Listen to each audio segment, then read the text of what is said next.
성경에 보면은 우리를 가리켜 보배로운 그릇이라고 말씀합니다. 우리는 질그릇 과 같은 존재입니다. 우리 인생은 마치 토기장이 그릇을 만듭니다.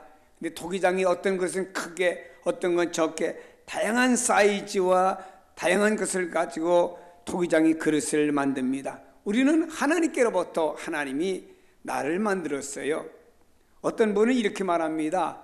나는 왜 이렇게 못생겼을까? 나는 키가 작을까? 나는 왜 남들처럼 이렇게 말을 유창하게 하지 못할까? 나는 왜 남들처럼 이렇게 좋은 조건이 없을까? 라고 생각하지만, 그래서 생각하지 마세요. 왜냐? 여러분이 만들어진 토기장의 비율을 통해서 보면은 하나님께 여러분을 만드신 것은 하나님 나름대로 여러분을 하나의 작품으로 만들었어요. 따라합시다. 나는 하나님의 위대한 작품입니다. 믿고 삽시다. 이것을 가르쳐 세상에는 제잘난 못에 사는 거라 그래요. 하여튼 어떻게든 나는 하나님의 위대한 작품이라고 믿고 사는 것이 그리스도 안에 귀한 것입니다. 이번째 토기장의 비유를 통해서 하나님이 우리를 만드셨다고 하는 것을 설명해 줍니다. 작게, 크게, 다양하게 만듭니다. 그런데 중요한 사실은 그릇이라고 하는 것은 무엇을 담느냐가 중요한 것이지 그릇 자체만 가지고 중요한 것은 아닙니다. 물론 그릇의 종류를 보면 금그릇, 은그릇, 놋, 질, 나무 다양한 그릇이 있습니다. 재료가 각기 다릅니다. 그러나 중요한 것은 재료는 다를지라도 거기에 무엇을 담느냐가 중요한 것이죠. 금그릇이라고 해도 거기다 오물을 담으면 그 그릇은 쓰레기통입니다. 금그릇이라 할지라도 거기다가 개밥을 주면 그 그릇은 개밥그릇이에요. 한 고고학자가 동네를 거닐다가 우연히 한 집 앞을 지나게 될 때 개가 밥 먹는 광경을 물끄러미 바라보게 되었습니다. 근데 개가 밥 먹는 그 그릇이 범상치 않은 그릇이에요. 깜짝 놀랐습니다. 자기가 아무리 고고학자의 눈으로 봐도 그 그릇은 고대의 어떤 유물과 같이 보여졌습니다. 그래서 약간 그릇은 개밥 그릇이어서 약간 이그러지고 뭐했지만 영락없는 값나가는 유물이었어요. 그래서 개 주인에게 찾아가서 그 그릇을 내가 사고 싶다고 했더니 주인이 하는 말이, 아니 개밥 그릇을 뭐 사냐고, 그냥 줄 테니까 그냥 가져가시라고. 값나가는 아주 귀한 아주 이 그릇이 됐는데 이것을 개가 밥 담아 먹으면 개밥 그릇밖에 안 됐다 이 말입니다. 여기서 우리가 알 수 있는 것은 무엇을 담느냐에 따라서 그 가치가 달라지는 것입니다. 비록 우리는 질그릇과 같은 존재입니다. 하지만 여기에 우리 안에 예수 그리스도가 담겨 있습니다. 하나님의 독생자 예수 그리스도가 내 안에 담겨져 있습니다. 구체적으로 보면 내 안에는 그리스도의 인격이 담겨져 있어서 나를 통해 그리스도의 인격이 나갑니다. 내 안에는 그리스도의 말씀이 담겨져 가지고 내 입을 통해서 그리스도의 말씀이 나가기도 합니다. 주님께서 수없이 많이 말씀하셨던 하나님의 나라에 대한 소망을 말씀하셨듯이 우리가 이 안에는 소망을 갖게 됩니다. 그 소망 가운데서 그 나라를 바라보고 주님을 바라보며 오늘의 고난과 고통을 이겨나가는 사람이 되지 않습니까? 그렇다면 내 안에 예수 그리스도가 담겨졌다고 하면 나는 이제부터 보배로운 그릇과 같은 존재인 줄로 믿기를 바랍니다. 우리 인생은 마치 질그릇과 같은 존재인데 이 질그릇에 예수 그리스도가 담겨짐으로 말미암아 보배로운 그릇이 되었다라고 하는 것입니다. 이제 그리스도와 함께함으로 우리는 보배로운 그릇으로 끝나는 것이 아니고 점점점 새로워지고 더 나은 가치의 존재를 향하여서 나아가야 되는 것입니다. 괴테의 어부의 오두막집이라고 하는 이야기가 나옵니다. 이 책에는 이런 내용이 소개가 됩니다. 그 오두막집에는 은 등잔 하나만 있는데 이 은 등잔이 불을 밝히면 오두막 안 전체가 온통 은빛으로 변합니다 라고 하는 말씀. 오두막집의 재료는 통나무입니다. 마루도 나무입니다. 문도 나무입니다. 모든 가구들이 그렇게 되어 있습니다. 그러나 여기에 등잔 하나가 비춰지게 된 그 온 나무의 다양한 그 안에 가구들까지도 다 은빛으로 변한다라고 하는 것입니다. 이와 같습니다. 그리스도가 내 안에 계시면 내가 그리스도 안에 있을 때 이렇게 새로워지는 모습이 바로 나라고 하는 것입니다. 나는 오두막이 외적으로 나라고 하면은 어떻게 보면 내가 볼품없는 나라고 할지라도 그리스도가 내 안에 들어오실 때 나는 그분을 위해서 내 안에 비춰지면은 새로움을 느끼게 되는 겁니다. 성경은 말합니다. 그런즉 누구든지 그리스도 안에 있으면 새로운 피조물이라. 이전 것은 지나갔으니 보라 새 것이 되었도다. 이젠 그리스도 안에서 새로운 피조물이 되었고 더 새로운 것을 향해서 나가야 된다고 우리에게 말씀하고 있지요. 그렇습니다. 이제는 우리 그리스도로 인해서 이렇게 새로워졌고 또 새로워져 가야 된다고 하는 것입니다. 예수님이 내 안에 계실 때, 내가 그리스도 안에 있을 때 나의 외형은 어떠하더라도 나는 그분으로 인해서 새로워지게 됩니다. 우리의 겉사람은 세월이 지나면서 낡아져요. 어떤 의학책에 이렇게 써있대요. 사람은 25세가 지나면 꺾어진답니다. 여기 있는 거의 다 여러분들 다 꺾어지는 나이에 있는 사람들이에요. 하루하루가 죽는 거예요. 하루에 세포가 10만 개씩 죽어간답니다. 80세가 되면 내 몸 안에 죽은 세포가 7kg을 몸 안에 가지고 산답니다. 그러나 세포가 그거를 다 죽으면 며칠 후 찬송을 부르는 거예요. 우리의 겉사람은 낡아집니다. 성도 여러분, 심각한 얘기 하나 할게요. 너무 겉사람 신경 쓰지 마세요. 신경 써 조금은 좋아져요. 그러나 그렇게 중요하지 않습니다. 어떤 사람은 겉사람에 지나치게 신경 써서 그거 투자해요. 시간도 뭐도 막 투자합니다. 물론 좋아요. 그러면서 속사람도 신경 쓰면 되는데 속사람은 전혀 신경 안 쓰면서 겉사람만 신경 씁니다. 성경은 말씀합니다. 겉사람은 낡아지려니와. 누구나 다 낡아지는 겁니다.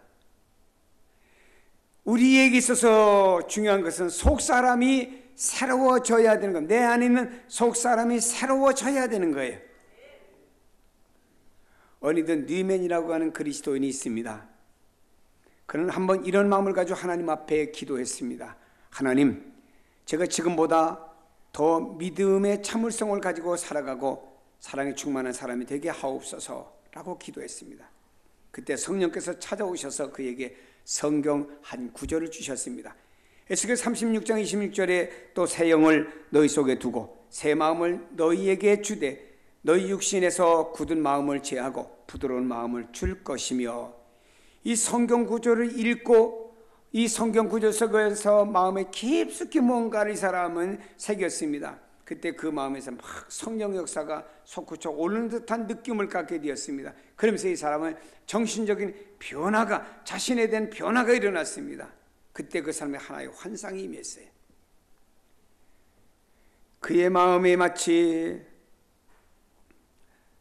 잡동사니로 되어 있는 한 쇠붙이로 가득 실은 수레와도 같은 것을 보게 되었으며, 그의 마음이 어떤 그 수레가 지나가는데 그 수레는 못 쓰는 잡동산 쇠붙이가 잔뜩 있는 수레가 자기 마음에서 지나가는 듯한 느낌의 환상을 갖게 되었습니다.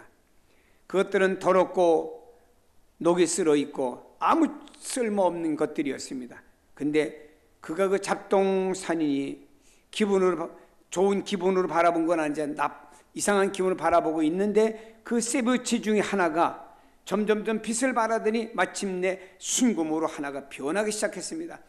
변한 순금의 그 빛이 그 못 쓰는 쇠붙이에게 환하게 뭔가 비치게 되었던 것입니다. 다시 말해 성령이 그에게 증거해 주시는데, 이런 현상은 그가 경험하는 마음의 변화가 이루어지는 과정을 그에게 설명해 준 것입니다. 다시 말하면 그가 계속해서 그리스도 안에 있을 때 서서히 계속적으로 새로워지는 창조를 보여주신 것입니다. 그 후에 그가 정말 그렇게 변해가는 자기 자신을 발견하게 된 것입니다. 자신의 겉모습은 여전히 점점 낡아집니다. 그러나 그의 속은 달라졌고, 그 달라진 그 사람 통해서 주변이 달라졌고, 친구들과 또 친구들이 자기를 만났을 때 말하기를 나는 당신을 만남 이상 그리스도의 향기를 느껴 라고 친구들이 간증하게 되었습니다. 바로 이것입니다. 우리는 그리스도 안에서, 우리는 그분으로 인하여서 새로워지고, 이 새로워짐은 점점 깊어지고 아름다워지고 풍성함으로 나아가야 될 줄로 믿습니다. 여러분이 이 안에서 영원한 것을 알고 우리는 주목할 수가 있습니다. 여기에 진정한 행복이 있습니다. 우리는 영원한 것을 바라보고 그것을 우리 안에 품게 될 때 그 안에 진정한 행복이 있죠. 바울은 말했습니다. 나의 고향은 하나님의 나라다. 나는 그 영원한 하나님의 나라를 바라보고 있다고 바울은 말했습니다. 나는 삶과 죽음이란 두 사이에 끼어 있습니다. 만일은 하나님 나에게 선택권을 주신다고 하면 나는 죽음을 선택해서 그 영원한 나라를 들어가고 싶습니다 라고 고백을 했습니다. 우리는 나 자신이 새로워지면 그 영원한 세계를 내가 바라볼 수 있습니다. 여러분 안에서 영원한 세계가 잘 안 보여요. 하나님의 나라가 잘 안 보이면 왠가요? 내 안에 새로워지지 않고 있기 때문이라고 하는 것을 깨달을 필요가 있습니다. 우리는 이 안에서 의미 있는 삶을 삽니다. 고난이 있으면 고난의 의미를 알게 되고, 시련이 있으면 시련의 의미를 알게 되고, 영혼의 의미를 알게 됩니다. 보이지 않는 세계를 보고 영혼을 사모하게 됩니다. 어떤 분이 예수님을 믿고 가장 크게 달라진 것이 무엇이냐고 물어볼 때 그분은 이렇게 대답을 했습니다. 가치의 변화입니다. 내가 예수 믿고 난 다음에 변화된 건 가치의 변화입니다. 지금까지 나는 눈에 보이는 것만 소중히 여겼고 그것을 쫓았습니다. 그래서 악착같이 일했고 수단과 방법을 가리지 않았습니다. 그러나 이제 눈에 보이는 것이 다가 아니라고 하는 것을 알게 되었습니다. 예수님으로 인해서 진정한 행복한 길이 무엇인지, 진정으로 가치 있는 것이 무엇인지, 그리고 이 세상이 다가 아니고 영원한 세계가 있음을 나는 알게 되었습니다. 이것이 나에게 가장 큰 은혜요 수확입니다 라고 예수 믿고 난 다음에 어떤 분이 간증 고백을 했습니다. 여러분, 우리는 이렇게 새로워지면 변화의 기적 가운데 들어가게 됩니다. 제가 전에 전도사 시절에 어느 지역에 여름 성경학교 강사로 갔어요. 제가 잊어먹지도 않아요. 그때 초등학교 다니는 아이가 이름이 고창수인데 아주 교회에서 내놓은 망난입니다. 예배당에 오면요, 마루 대신에 방석 갖다 이만큼 혼자 쌓아놓고 거기 혼자 올라앉아 있습니다. 누구도 달라고 하면 얘한테 매맞습니다. 기도 시간 되면 담임서 애들 머리 콕콕콕 쪼옵니다. 그래서 아이에 내놓고, 근데 또 이 아이가 특징은 교회는 안 빠지고 잘 나와요. 이 아이가 여름 성경학교 하면서 서서히 변하기 시작했습니다. 왜냐? 그 변한 이 아이 속에 새로움이 일어나게 되었고, 그 새로움은 그리스도로 말미암아 서서히 변화가 일어났습니다. 맨 마지막 날 모든 성경학교를 다 마쳤는데 이 아이가 거기서 가장 모범생으로 가장 예배당 맨 앞자리에서 자부동을 다 다른 애들을 주고 자기는 그냥 빈마루에 앉아있는 이런 아이로 이 아이는 변했습니다. 다시 말해 그 새로움은 그 아이에게 변화의 기적을 가져다 주었다 이 말입니다. 사랑하는 여러분이요, 내가 변화되면 나 때문에 다른 사람이 변화가 되고요, 내가 변화되면 우리 교회가 변화가 되고, 내가 변화가 되면 우리 가정이 변화가 되고 세상의 변화를 이루게 됩니다. 여러분, 세상이 변화라고 말하지 마세요. 가정이 이렇게 변해야 된다라고, 남편이, 아내가, 자녀가 변해야 된다고 말하지 마세요. 여러분 자신이 변화되세요. 그러면은 내 변화는 가정과 교회와 주변의 변화를 미쳐지게 되는 것입니다. 나는 변하지 않고 너가 변해야 된다고 하면 어떻게 되겠습니까? 이레니우스라고 하는 감독이 리온이라고 하는 교회에 부임해서 담임 목사로 가게 되었습니다. 담임 목사 가보니까 그 동네에서 예수 믿는 사람이 3가정밖에 없어요. 이레니우스는 그 지역에서 목회를 하다 어느 때 가서 그 지역을 떠나게 되었습니다. 그 지역을 떠날 때 그 동네에서 예수 안 믿는 가정이 3가정이고 전 마을이 다 예수 믿는 마을로 변해버렸습니다. 한 사람의 변화와 영향력이 온 동네를 다 변화시켰다라고 하는 것입니다. 여러분, 내가 변화되어야 세상이 바뀌어지고 아름다워집니다. 자신의 변화는 생각지 않기 때문에, 내가 변화해야 되겠다고 하는 건 생각지 않기 때문에 세상이 안 변하고 가정이 안 변하는 거예요. 문제는 내가 변해야 됩니다. 새해가 시작되면서 우리나라에는 이제 2월 달부터 새로운 대통령이 들어서게 되고 새로운 정부가 들어섭니다. 새로운 공약들이 시행되어지겠지요. 조직과 제도 개편도 있을 것입니다. 우리 앞에 새로운 일들이 일어날 것이라고 기대하고 있습니다. 이런 시점에서 사람들은 큰 변화와 역사를 기대하고 있죠. 대부분의 사람들은 이 새해를 시점으로 뭔가를 기대하고 있습니다. 우리가 누구인가 새해 복 많이 받으세요 라고 인사하는 것 자체가 뭔가 새해 뭔가 새로워짐을 기대하면서 그런 인사를 나누는 것 아니겠습니까? 그런데 여러분, 과연 우리가 기대하는 만큼 변화가 일어나고 세상이 변화될까요? 우리가 원하는 만큼 좋은 일들이 펼쳐지고 더 좋은 세상, 더 나은 삶이 이루어질까요? 물론 점점 나아지고 좋아질 것이라는 우린 기대감을 가지고 있고 또한 그렇게 믿고 살아가고 싶습니다. 세상은 어떨지는 모르지만 하나님과의 관계 속에서 있는 사람들은 더 나은 삶, 더 아름다운 삶으로 열려질 것이라고 저는 믿고 그렇게 되기를 기도하고 있습니다. 근데 조건이 있습니다. 조건이 있어요. 그것은 그 변화, 새로움이 중심에 내가 있어야 됩니다. 내가 그 새로움과 변화 속에 내가 중심 속에 내가 있어야 됩니다. 사랑하는 여러분, 주변의 변화를 기대하지 마시고 항상 자기 자신을 보면서 내 변화를 보세요. 부모와 자녀가 있으면요, 자녀들 보고 변해라 하지 말고 부모가 변하세요. 내가 변해야 됩니다. 영국의 성공회인 웨스트민스터 교회가 있습니다. 거기에 이런 글귀가 적혀 있죠. 내가 젊고 자유로워서 상상력의 날개를 끝없이 펼칠 때 나는 세상을 변화시키겠다는 꿈을 가졌습니다. 좀 더 나이가 들고 지혜를 얻었을 때 나는 세상이 변하지 않으리라고 하는 것을 알게 되었습니다. 그래서 내 시야를 약간 좁혀서 내가 살고 있는 나라를 변화시켜야 되겠다라고 결심을 했습니다. 그러나 아무도 달라지지 않았습니다. 이제 나는 죽음을 맞이하는 침대에 눕게 되었습니다. 문득 깨달았습니다. 만약 내가 내 자신이 변화되었으면 좋았을 뻔했는데, 내 자신이 변화되었으면 그 용기를 가지고 주변을 바꾸고 나라도 변화되었을 텐데, 세상 끝까지 변화가 일어났을 텐데, 다시 말해 이 말의 글귀는 이것입니다. 젊은 꿈을 가지고 나는 세상을 변화시킬 것이다. 좀 나이가 들으니까 아니야, 세상은 내가 그런다 변화되는 게 아니야. 좀 나이 드니까 내가 이 나라와 이 민족을 변화시키겠다.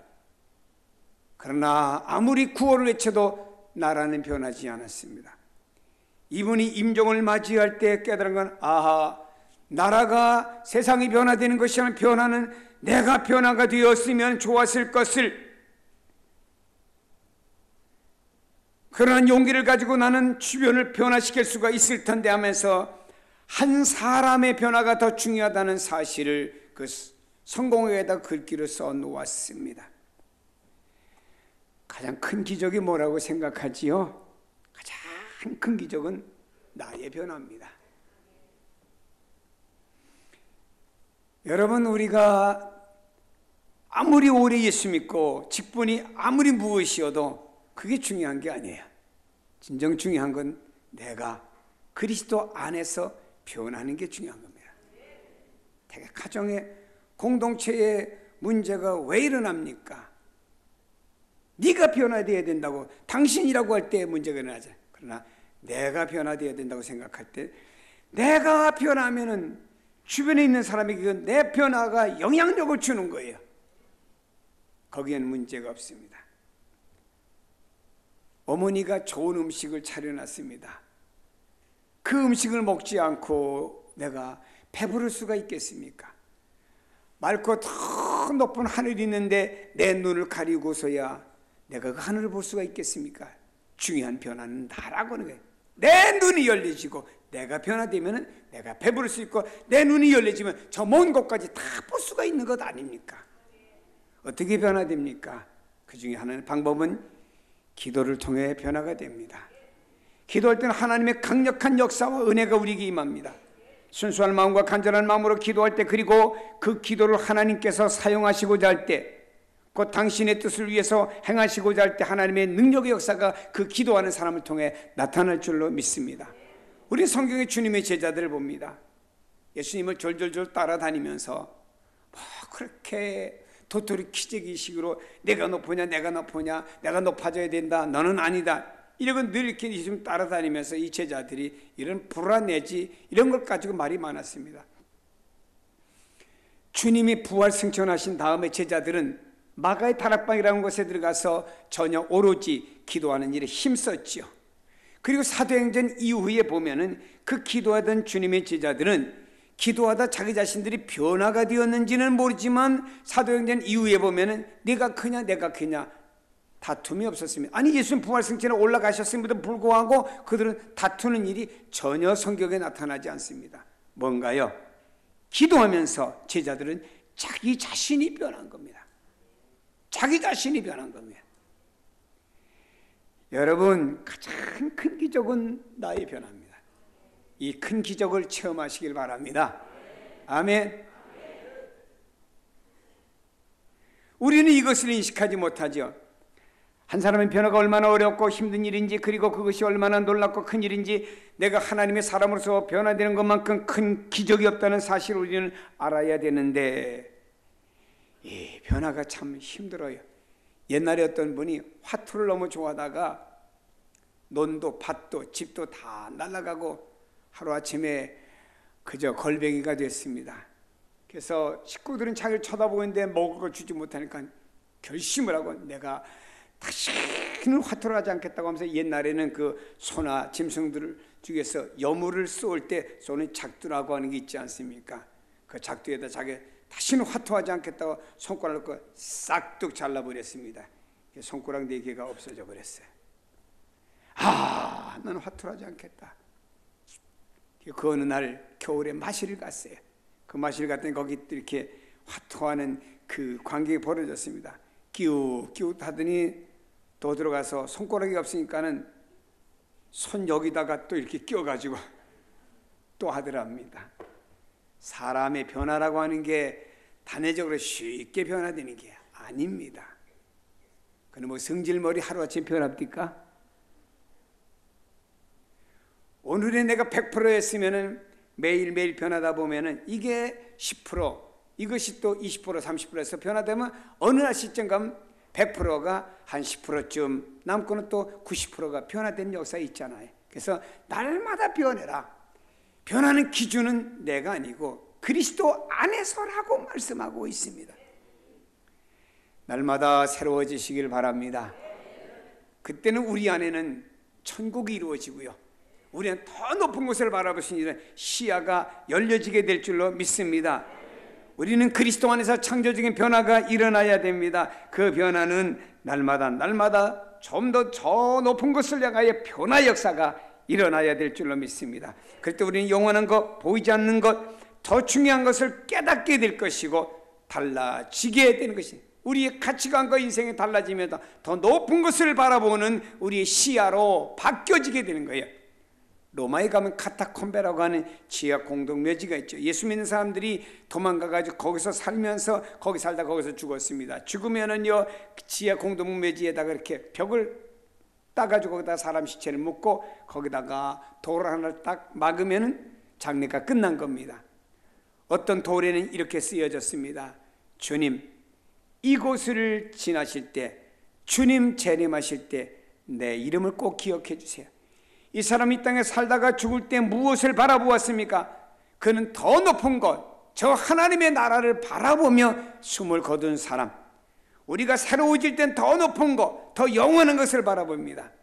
눈앞에 보이는 것들은 우선 좋을런지 몰라도 다 지나가는 겁니다. 다 낡아지는 겁니다. 이것은 영원하지 않아요. 그 성경에는 우리에게 영원한 것, 주님께서 이 땅에 있을 때 말씀할 때는 모든 것들이 하나님의 나라, 영원한 것에 집중해서 말씀했습니다. 그것을 바라보고 그것을 향해 나아가라고 말씀한 것입니다. 그렇게 되기 위해서 우리는 날마다 내가 새로워져야 됩니다. 성지순례 갔다 에집트의 시내산 밑에 가면 캐더린이라고 하는 수도원이 있습니다. 원래 수도원에는 문이 없었는데 요즘에는 문이 만들어졌습니다.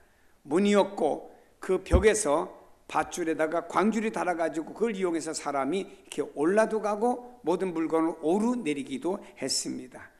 그곳에 가면은 그런 떨기나무가 하나 있는데 그런 전설이 있죠. 모세가 그 떨기나무에서 하나님 음성을 들었던 그 떨기나무라고 말하지만 큰 증거는 없습니다. 하여튼 감이 있어요. 그런데 이 수도원에 유명한 일화가 있습니다. 사람이 수도원에 들어갑니다. 들어가서 자기 자신이 다 변화돼야 돼. 내 안에 욕망이 다 떠나간 다음에는 수도원을 나올 수 있지만 그런 욕망이 떠나가기 전에 수도원을 나오지 못하고 어떤 사람 평생 동안 그 수도원에 있으면서 자기 욕망을 버리지 못해서 나오지 못하고 죽어간 사람도 있습니다. 그 안에 많은 그 사람의 그 유골들이 남아있죠. 어느 정도 변화되어야 됩니까? 그 안에서 수도 생활하다가 밖으로 나왔습니다. 어떤 무엇을 보고도 아무런 욕심이 나지 않을 정도로 나 자신이 변화되면 그 사람은 밖으로 나올 수가 있습니다. 문제는 우리 자신이 변화가 되면 내 안에 천국이 이루어지고요, 저 높은 것이 보이고요, 영원한 것이 보이고요, 날마다 그 변화되는 속도는 더 새로움을 향해 더 높은 것을 향해 나아가게 됩니다. 더 좋은 차원 높은 가치의 세계를 그 사람들이 볼 수가 있습니다. 중요한 사실은 그리스도 안에서, 예수 안에서 내 자신이 변화가 이루어져야 됩니다.